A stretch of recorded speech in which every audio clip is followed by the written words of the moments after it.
Hello. Is this thing working? Yeah, it's working. Hello. Here we are again, Tom. O2 Arena on Saturday night. Is this starting to feel familiar for you, or is this still a big deal?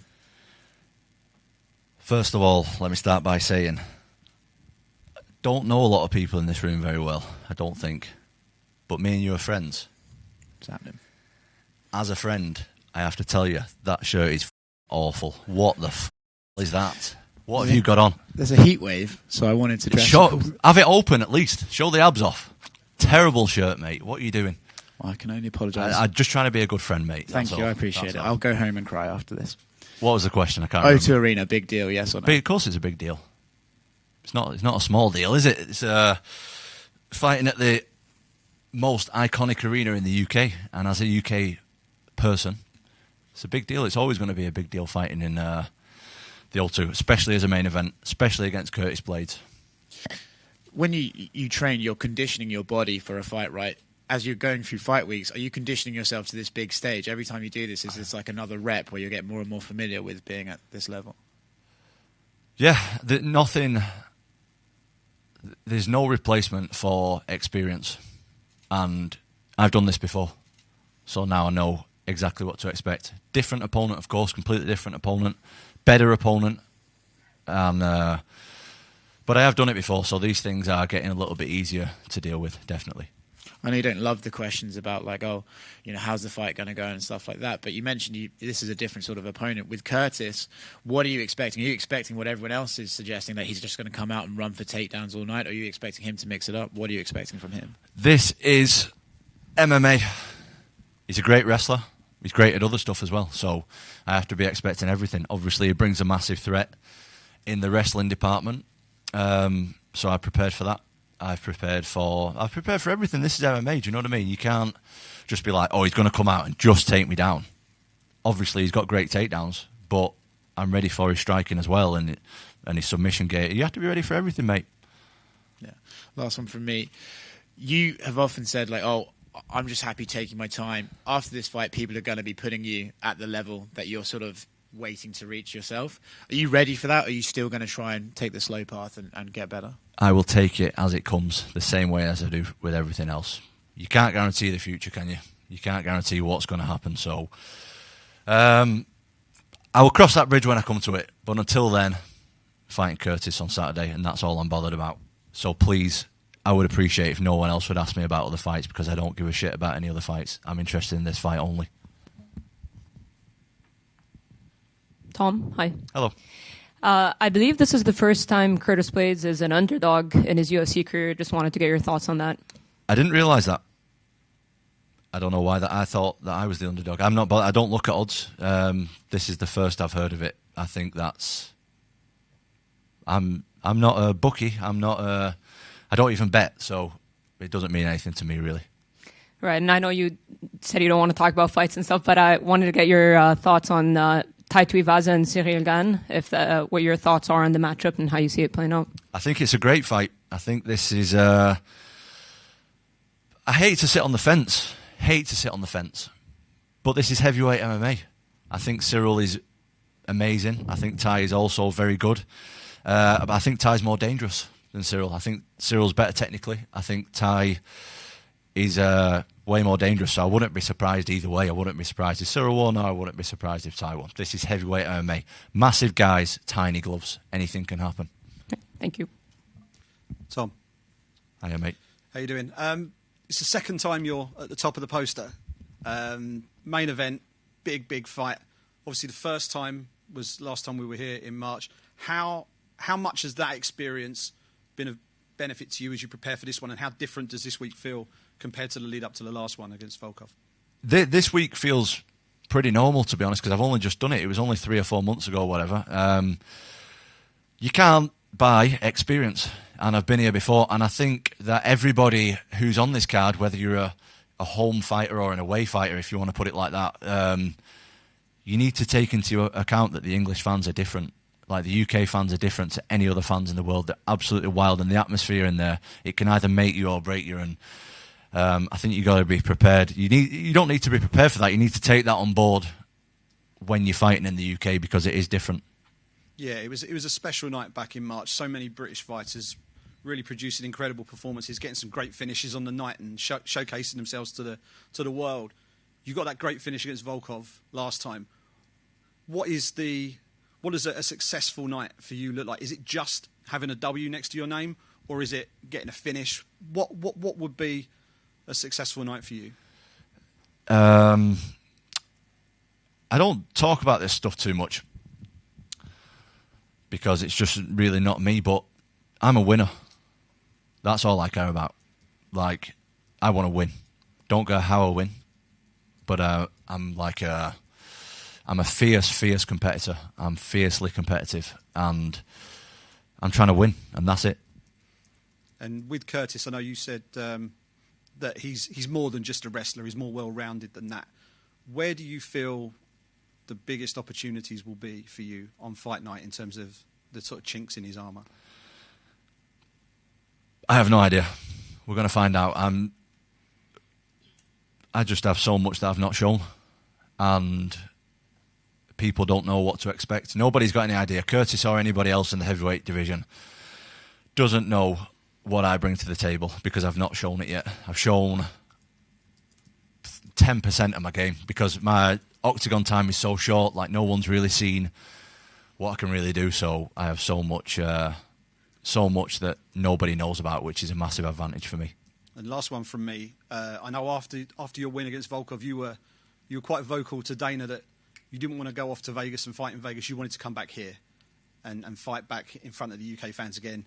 You're in the main event in London once again. How much does that mean to you to be spearheading this event? Oh, well, it means a lot.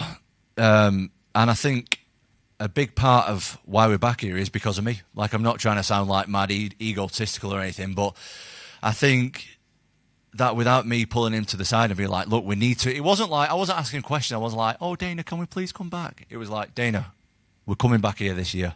Let's make it happen. And he agreed with it. Like, he couldn't really say no because it was an unbelievable night in March, and there's going to be another unbelievable night this Saturday. Like, it's a special place to fight, and we got special fights on the card, so it can't possibly be boring. It's going to be absolutely wild. Thank you. Tom, just down to the right, yeah. How you doing, mate? Good, thanks. When you last beat Volkov, you said that you didn't book an after party because of how much he cuts people. Now you're fighting someone who, again, is known for his elbows and opening people up all the time. Is it safe to say you'll just have maybe a few drinks after the bar with this one as well? We'll see. I'm not planning no after parties after fights anymore because you never know. But I'm ugly enough. I don't need to be any uglier. Do you know what I mean? Like, I don't want to get my face cut. So if you could hold off on that, Curtis, that would be appreciated. I don't fancy any cuts. Is it something that you're almost like punishing yourself for fighting people like Volkov and Curtis who, like we said in the lead up to the Volkov fight, they're not really known for like having one punch power, but they're just accumulative damage, just cuts people. I don't know. Have you seen Curtis fight? I guess so. He knocks people out. More. He knocks people out pretty good. Same with Volkov. You can't look at his last fight. Nearly killed the poor fella. He knocked him into next week. So this is heavyweight MMA, mate. Anyone can knock anybody out. It's not like, oh, someone's this guy doesn't punch as hard as someone. You try taking a punch with them little gloves on off one of them guys, any of them, and see how you get on. It will knock you out, definitely. And someone who's doing things arguably different than you is also fighting on his card is Muhammad Mokaev. He wants to be the youngest UFC champion ever.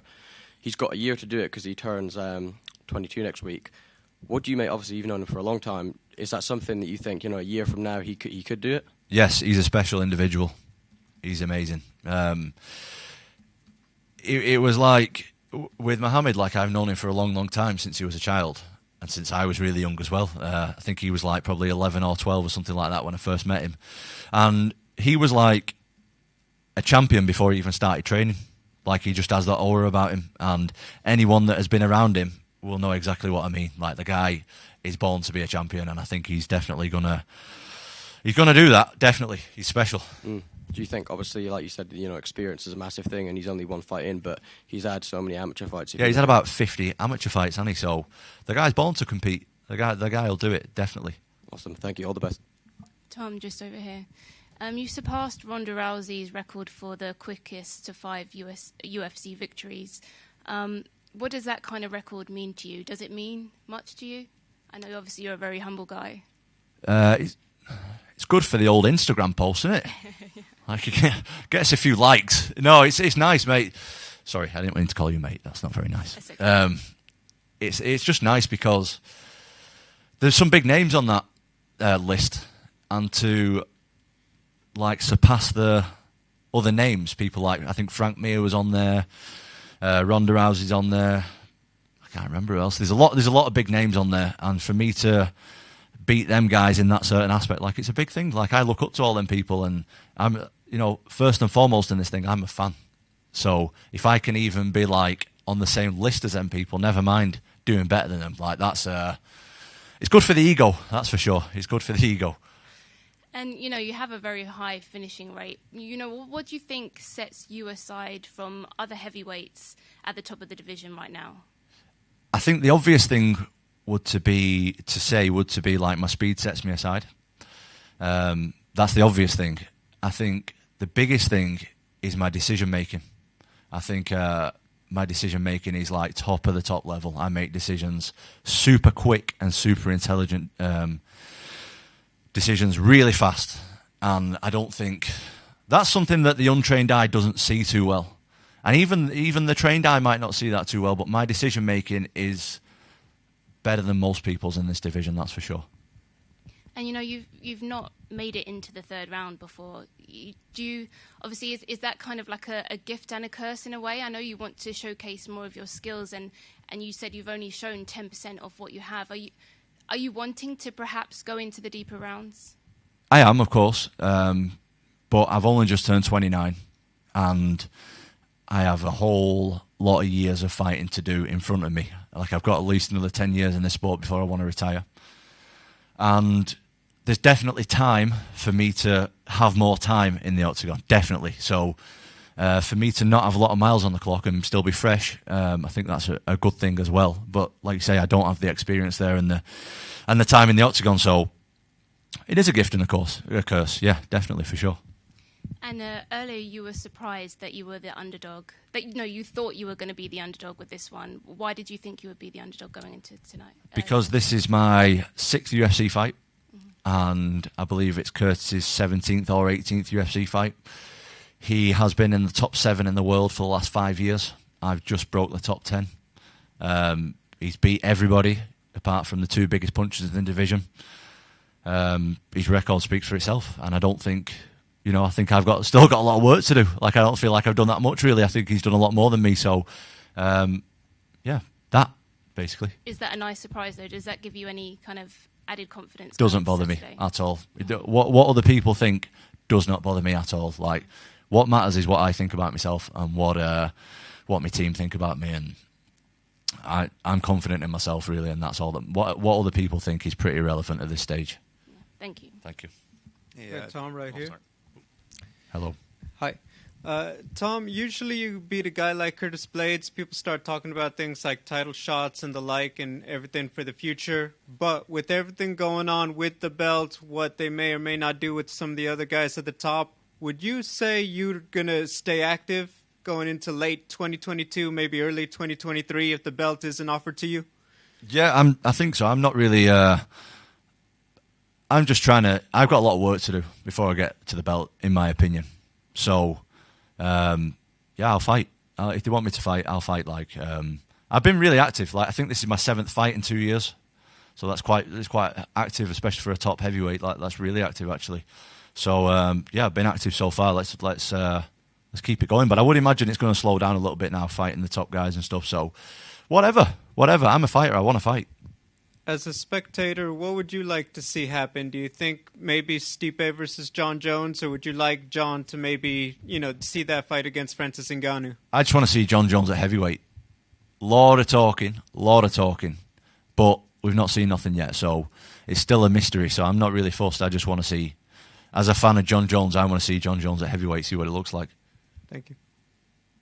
Yeah, Tim from Sportskeeda here. What are you going to do to bring yourself up from 4.5 to 5 stars in the UFC video game? Am I at 4.5 stars, That's what you had posted on Instagram. You said, I want to be 5 stars. What are you going to do, man? I posted that. You posted that. When? It was before this fight was announced. I can show you if you want. I don't remember posting that. But I do. I do have like someone else posts me on Instagram sometimes, so maybe they posted it. Well, we've got to get me to 5 stars, don't we? I don't know. That's it. Throw some spinning shit or something. I don't know. That's all I'm missing. I have no idea. Maybe I need to get a submission off my back. I don't know. What does it take to get 5 stars? Nope, that's a great answer. Thank you very much. And let me get a World Cup prediction from you as well. I don't watch that shit. I don't watch football. Good. Thanks so much, man. Hi, Tom. Hi, mate. Back-to-back main events, do you find yourself getting recognised a lot more when you're out and about by the public? And how do you enjoy that? I think after the last fight, I got recognised a lot more. I think I'm a tough guy to miss anyway, because I'm like a foot taller than everybody else. But yeah, I get a lot of love. Do you know what I mean? I get a lot of love when I'm walking around the streets with a lot of people like wishing me well. Yeah. A lot of people also like saying, make sure you win because I've got 100 quid on you. I'm like, yeah, mate, I'm going to do that just for you. Just because you've bet 100 quid on me, I'm going to win. No, yeah, I definitely get a lot of love and it's appreciated. Like, anytime someone wants to say something nice to me, like, I will happily say thank you for it. And obviously there's a lot of British fighters doing well. We're at the O2 again. Can you see a sort of summer show next time in a stadium or perhaps in the near future? We need that stadium, don't we? No. No, we need I don't know, can we do a stadium over here? Because it never seems to happen, that. No. Why is there no Dana stadiums? White likes stadium shows too. What's wrong with a stadium? Yeah, maybe... The rain? Is that the issue, the rain? In case it rains? Yeah, not at the moment. Well, yeah, I don't know. We never seem to do it. But, mate, I'm happy at the O2 Arena. I would love the Manchester Arena, though. I would love that. Like, that would be something. But the O2 is amazing as well, so I ain't complaining. Okay, thank you. Thanks.